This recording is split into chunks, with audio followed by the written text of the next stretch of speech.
Is this the incredible shrinking music industry I see before me? I don't think so. I've heard of the cutbacks. I've heard of the layoffs. We've had them at the BBC as well. We've had 15% cuts. My torso is a horrible sight. And yet, tonight, you've achieved a sellout. More than a sellout. This is the biggest mixed crowd we've ever had.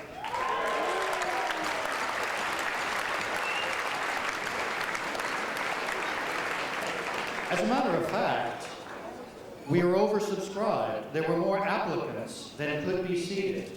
And as a result, we put the extras in waiters' uniforms and just sent them walking around tonight. So a third of the people you think are waiters actually work in the music business. Next year, 2/3 of the people you see as waiters will have worked in the music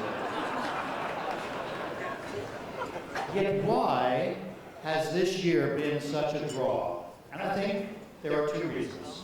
One, the much-loved charities, the Brit School and Norfolk Province, and the man who every year talks the talk and walks the walk, the amazing David Muggs.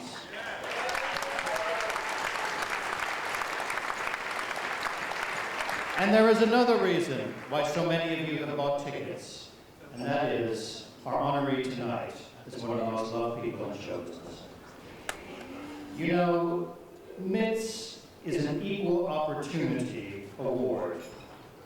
We have had nearly as many gay men as straight men. And believe me, I've been counting.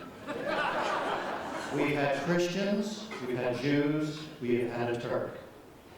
Before this year, we have never had a person of color or a woman. And now, 50% of that is rectified.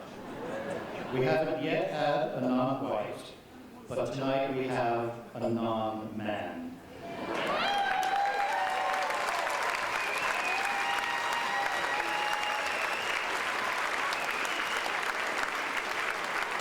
Now usually, at an award ceremony like this, you talk about the person's achievements into a big build-up, and then you open the envelope and reveal his or her name. But in fact, her name is on all your tickets. You already know who's won. There is no envelope. Actually, there is one envelope. It's here.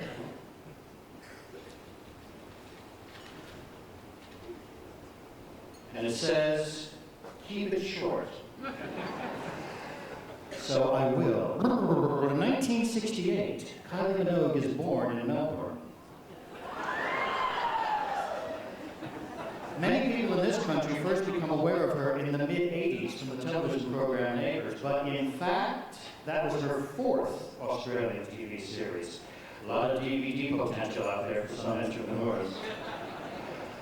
In 1987, at a function in Australia, she sings the famous Jerry Goff and Carole King song, Locomotion. Someone suggests she make a record of it. She does. It goes to #1 in Australia. Then someone gets a bright idea. TV star in England, she can sing. Bring him over, couple her with the hot songwriter-producers of the day, Stock Aitken Waterman.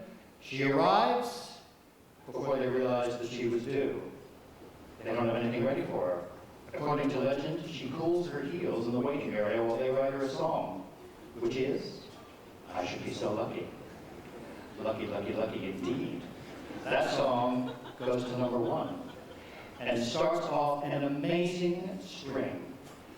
Ladies and gentlemen, the first 13 records by Kylie Minogue all went to the top 10. And that is the all-time record for Minogue.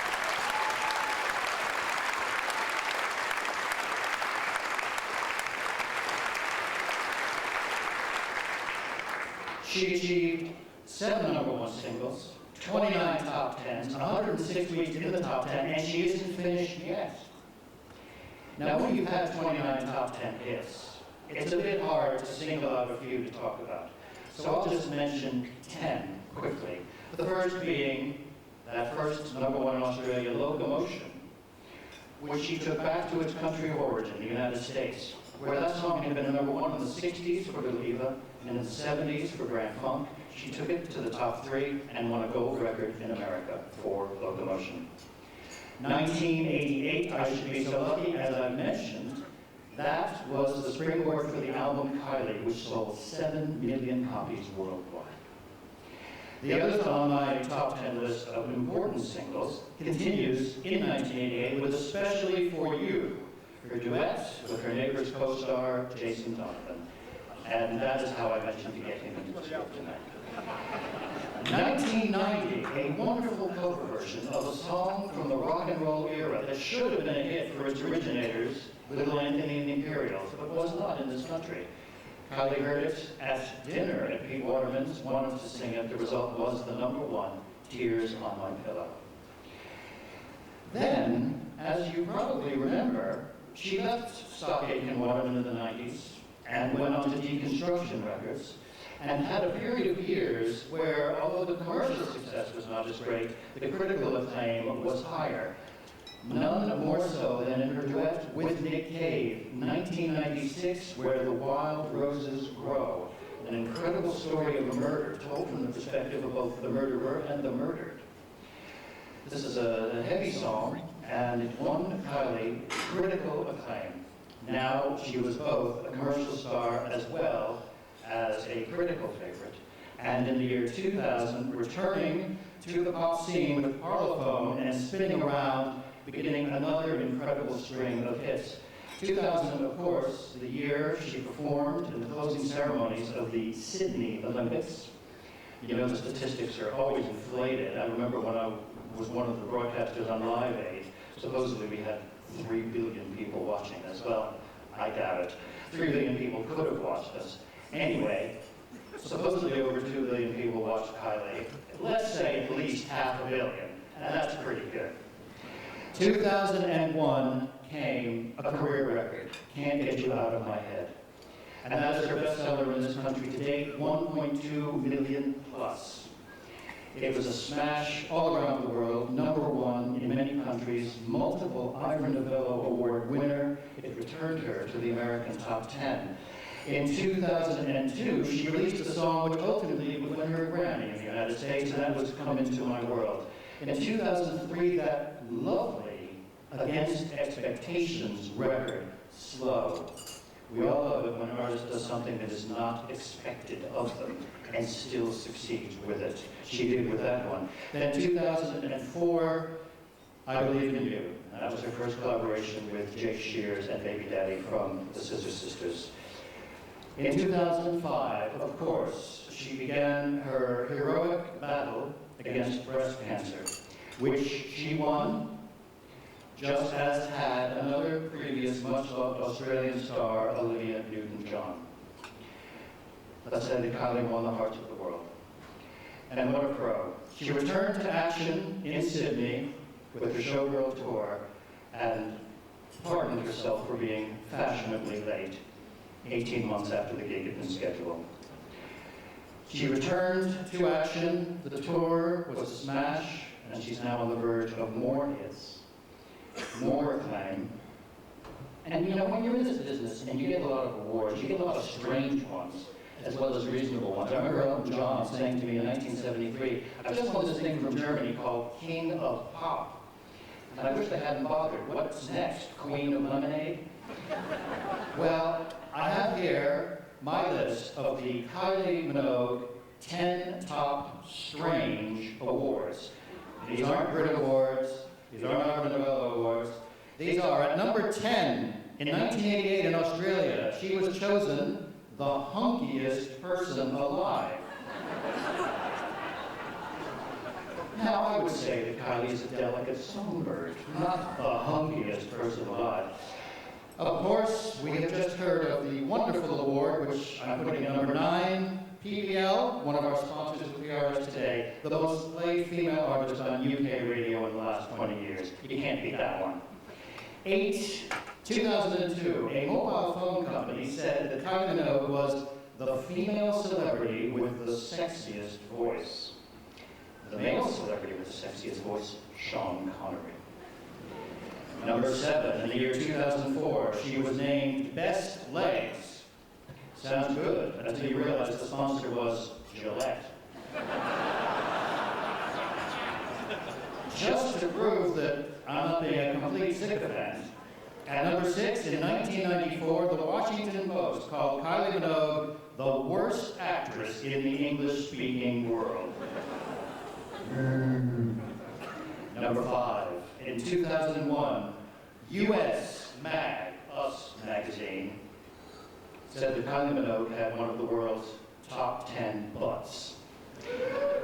I'm sure that one's on the mantelpiece. I'd like to see what that award is, actually. Number 4, in 1989, I wonder how many of you saw this, Clive James, New Year's Eve BBC One special.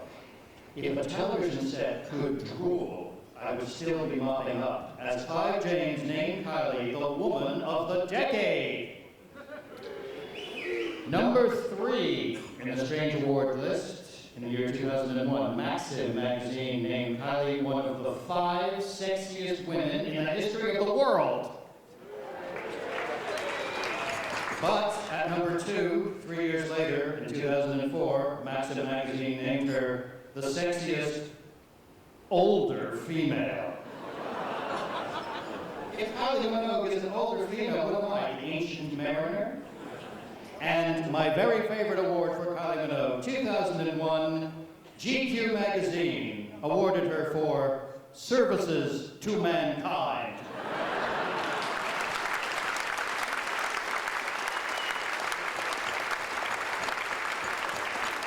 But you know, those aren't the only people who love Kylie. We now have greetings from many of your admirers.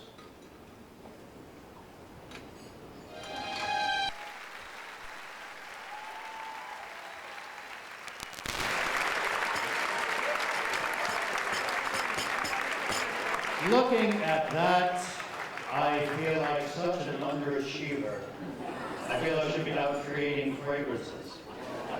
A couple of years ago, in this very room, at the Sony Awards, I was seated with some of the presenters that evening, including Penny Lancaster and Leslie Phillips, the famous Carry On actor, and a beautiful young woman.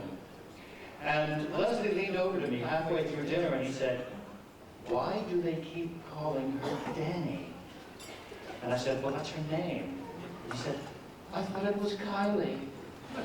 Well, he could be forgiven for the misunderstanding. You see, they are sisters.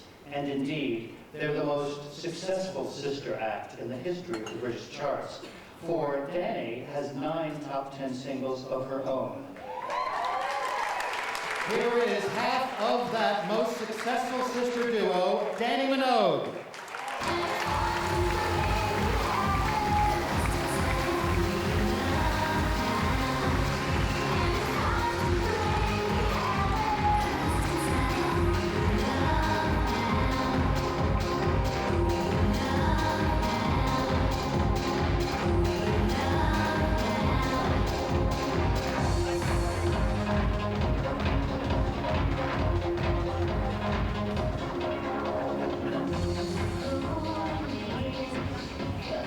Kylie was really embarrassed when I held up the hairbrush.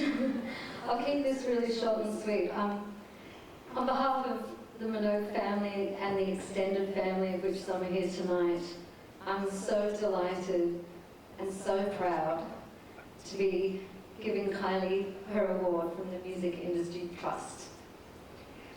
Ladies and gentlemen, the first woman to win this award, the first Australian to win this award, the youngest human being to ever win this award, Kylie Minogue.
please sit down, everyone. That's very, very kind. I'm just trying to take in this moment. It's absolutely surreal. It's like my birthday and Christmas and everything at once. Right, I'll just hand this to my little sister. Candy having family on. Okay. Thank you for being here tonight. I'm thrilled that it's the biggest MITS celebration they've had. I feel so popular. Anyway, David Munn and the Music Industry Trust Award Committee, thank you for this incredible honour. To be recognised in this way and to be the first woman to receive this honour makes me immensely proud.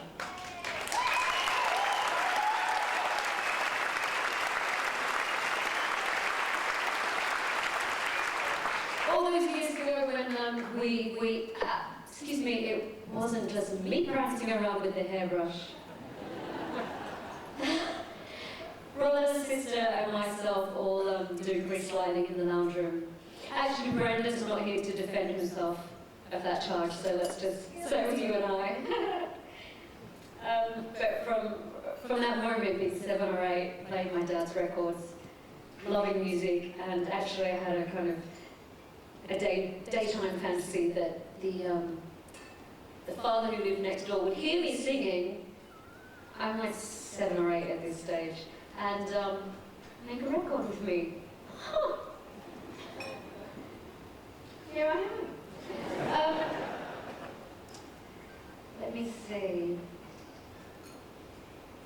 I'm going off piste, folks. My writing's so bad anyway. It's absolutely fitting that my little sister Dannii can give me this award. She can be here tonight. As family is the most important thing to me. And I'm so very pleased that my parents, gorgeous parents Ron and Carol, are here. They flew especially from Australia to share this with me tonight.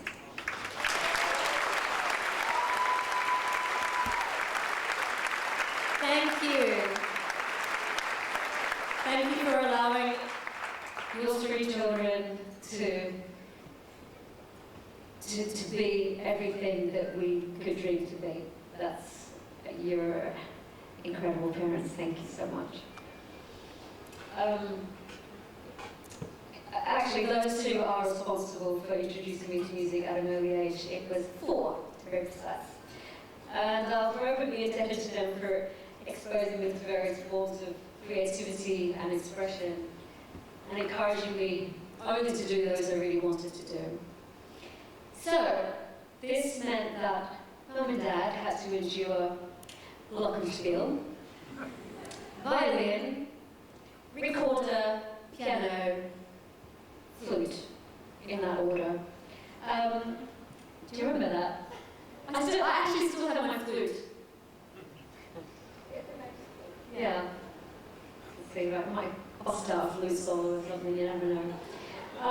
As you saw repeatedly, I visited the Brit School, and I saw firsthand. Hey! So I saw firsthand the incredible work that's done there, and I was so impressed with the setup, and actually a little bit envious because I would have loved to go to school like that when I was a teenager. Thank you so much for your performance. And knowing they're about to have a specific part of the school designated to Nordhoff Robbins for music therapy is wonderful. Congratulations. Your presence here tonight shows your commitment to these 2 worthy causes. And I'm thrilled to announce that you lot have raised tonight close to £500,000.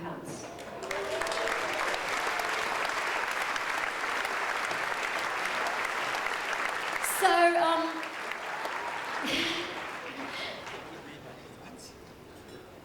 it's really impossible. How do I thank the many, many people who have been with me throughout my career? some of you are here tonight, some of you have been with me since the beginning, some are relatively new. I would like to point out one of those people, which is my manager, Terry Blamey.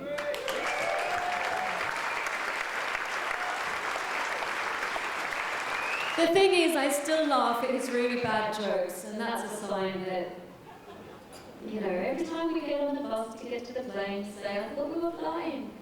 I always laugh. Thank you for being with me. And he won the raffle tonight. And he always gets a car park right out the front of where he wants to go. What is it with you? Anyway, I couldn't even begin to tell the stories of our time together. But the amazing thing is we're still here, and I'm so proud of the moment and all the people who were really supportive of me, especially the last 2 years. Joe Malone, thank you very much, very special friend. I'm so excited. We've got a new album. I feel thank you. And this is just such an enormous honour, and I really thank you from, I won't say the heart of my bottom, from the bottom of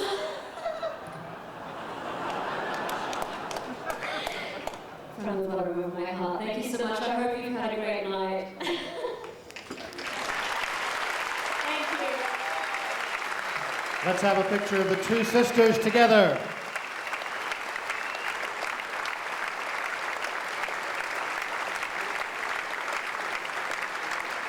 And now let's join Kylie in thanking Dannii Minogue.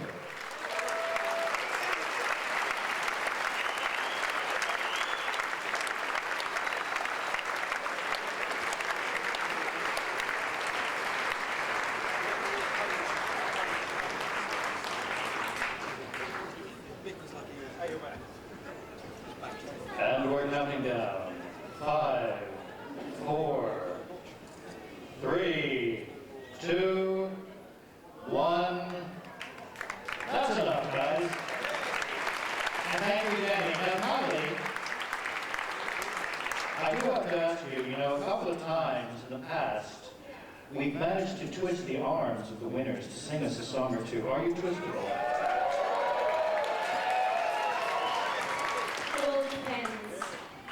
Well, I noticed we have a piano over there. Do you think if we got a good piano player, you might be twistable? Let's see what we got.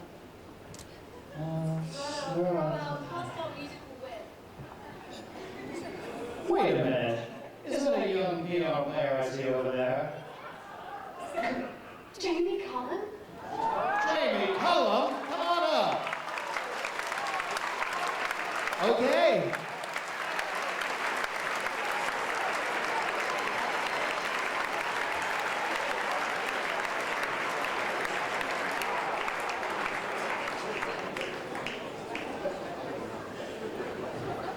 Alright, you cats, cool down for a minute. Thank you so much, baby.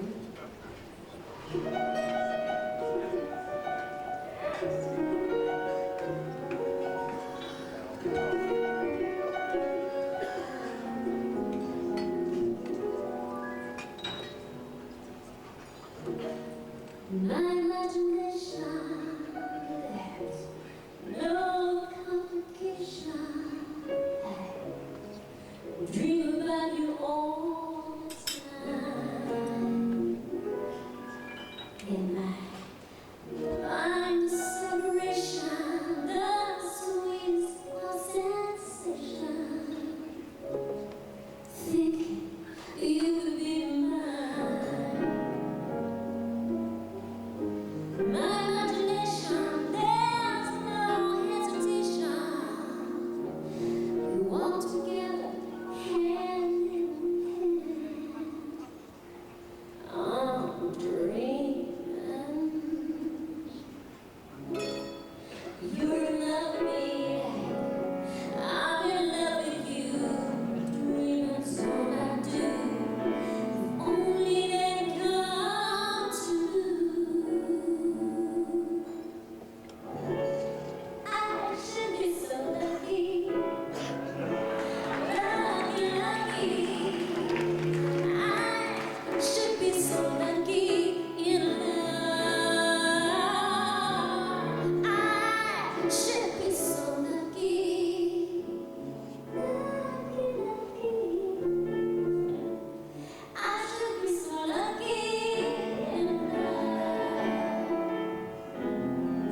It's a crazy situation.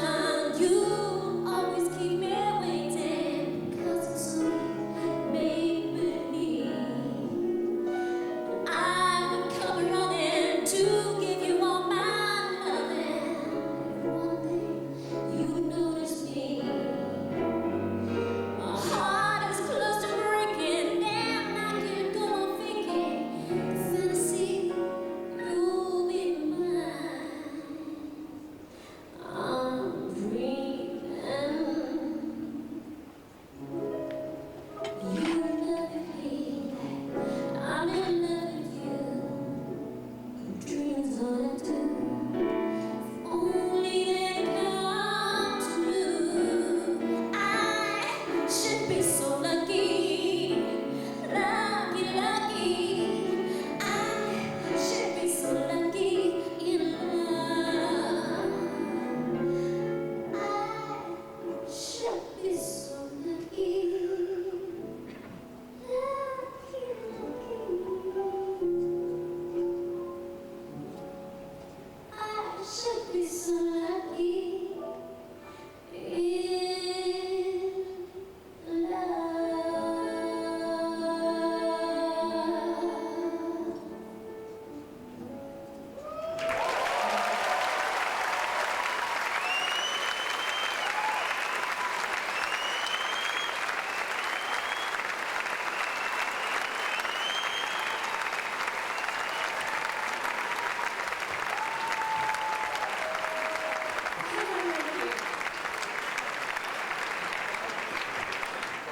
So that was the beginning. That was a version of the first song, the first record I released here. When I was really amazed by double-decker buses and blue front boxes, straight off the neighbour set to London was quite a big, thrilling change.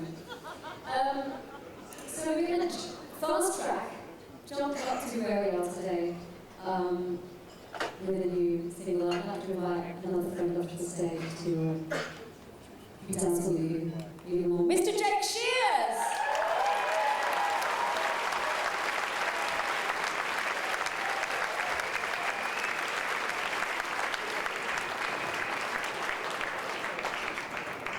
All right. Ready? Fabulous looking at you. A bit better than this. Okay.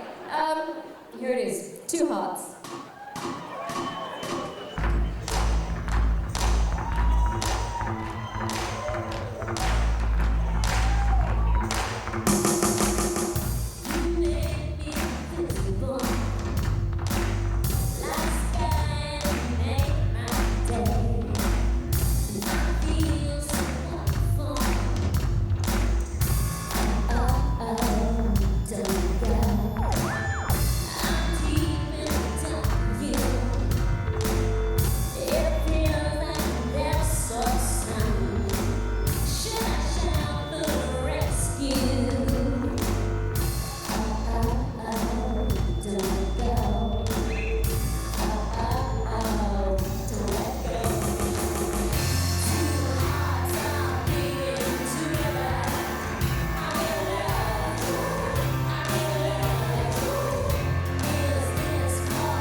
Now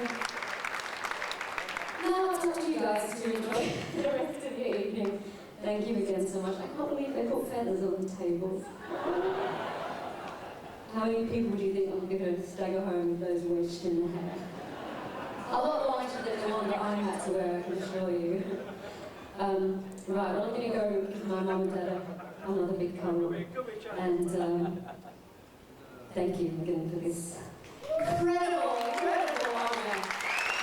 Ladies and gentlemen, our mixed winner, Kylie Minogue. First woman, first Australian, youngest person.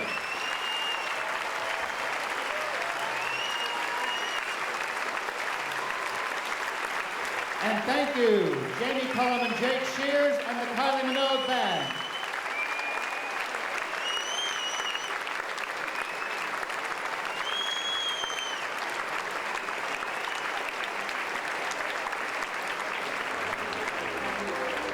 And so, thank you for joining us on this historic night. Until next year, when who knows, our winner may be a non-white or another.